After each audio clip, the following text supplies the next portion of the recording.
জয় গুরু, সুপ্রভাত, হরি ওম।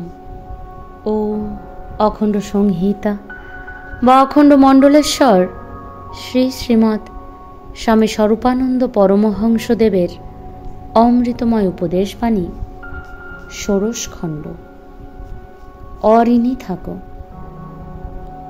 প্রাচীন ভারতে তাকেই লোকে সুখী মনে করত যে থাকতে পারত অঋণী এবং যাকে প্রবাসে যেতে হতো না। এ যুগে প্রবাস বর্জন এক অসম্ভব ব্যাপার। যারা প্রবাসে যেতে চাইবে না তাদের অধিকাংশকেই অন্যভাবে ক্লেশ পেতে হবে। কিন্তু এ যুগেও যারা অঋণী থাকতে পারবে তারাই সত্যি সত্যি সুখে থাকবে।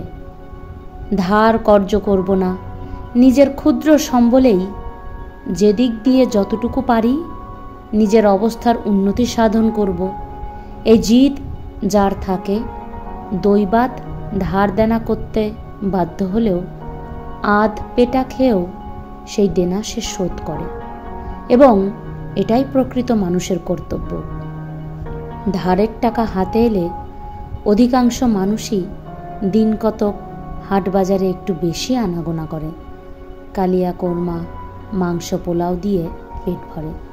কেউ কেউ বন্ধু বান্ধবদের নিমন্ত্রণ করে এনে বেশ কিছু চব্যচস্য লেজ্জ পেয়েও খায়, নাম কেনে।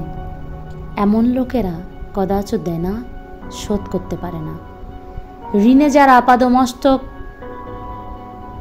দায়বদ্ধ, তার পক্ষে বড় মানুষই চালের মতো সর্বনাশা ব্যসন আর কি হতে পারে।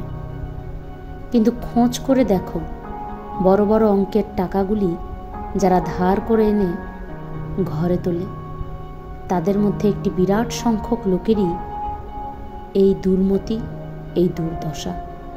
ধারের টাকা মানুষকে বেপরোয়া করে, অনেক সময় উন্মার্গগামীও করে। এজন্যই প্রাচীন ভারতের একটি দামি উপদেশ ছিল, অঋণী থাকো। অঋণী থাকতে হলেই চাল কমাতে হয়। এটা চাই, ওটা চাই, এটা না হলে চলে না, ওটা না হলে চলে না, এই রকমের অভাববোধকে পায়ে চেপে পিষে পিষে মেরে ফেলতে হয়। হাজার অভাবের তাড়নার মধ্যেও যে তার ঋণের টাকা শোধ করে সোজা মাথায় দাঁড়াতে পেরেছে, সত্যই তার মতন সুখী মানুষ জগতে আর কেউ নেই। হরি ওম।